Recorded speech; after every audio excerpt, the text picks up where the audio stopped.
Assalamualaikum warahmatullahi wabarakatuh. Perkenalkan, nama saya Muhammad Bagda Maulana Yahya dari PGSDB. Di sini saya akan menjelaskan tentang biologi sel. Sel dibagi menjadi 3 bagian, yaitu membran plasma, sitoplasma, dan inti sel.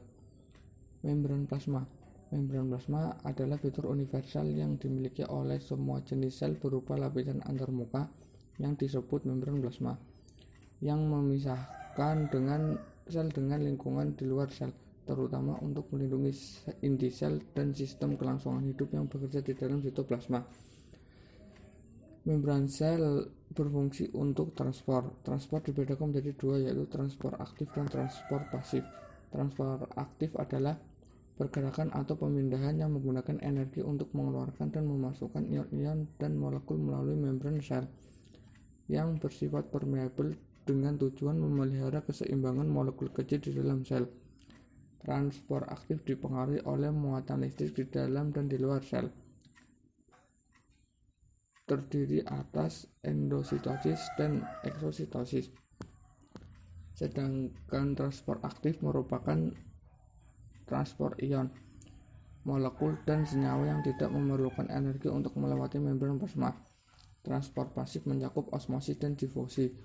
Sitoplasma adalah bagian sel yang terbungkus membran sel.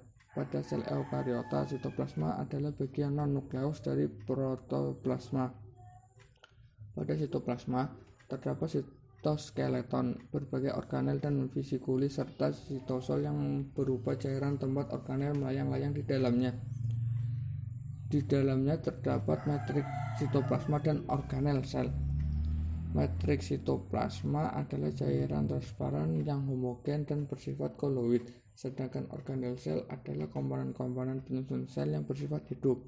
Organel sel merupakan bagian terpenting di dalam suatu sel yang berfungsi mengatur proses kehidupan di dalam sel.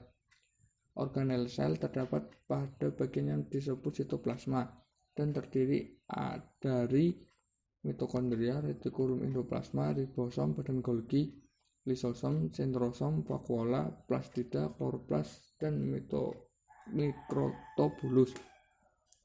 Inti sel atau nukleus adalah organel yang ditemukan pada sel eukariotik. Organel ini mengandung sebagian besar materi genetik sel dengan bentuk molekul DNA linear panjang yang membentuk kromosom, bersama dengan beragam jenis protein.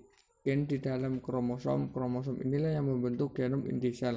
Inti sel di dalamnya terdapat nukleus dan kromosom. Kromosom merupakan struktur di dalam sel berupa deret panjang molekul yang terdiri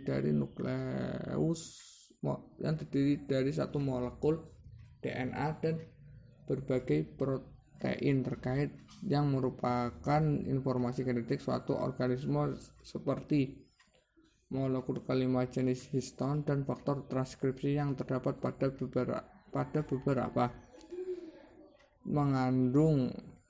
kromosom mengandung materi genetik. Yang bisa saya sampaikan, apabila ada kesalahan atau tutur kata yang kurang berkenan, saya mohon maaf. Wassalamualaikum warahmatullahi wabarakatuh.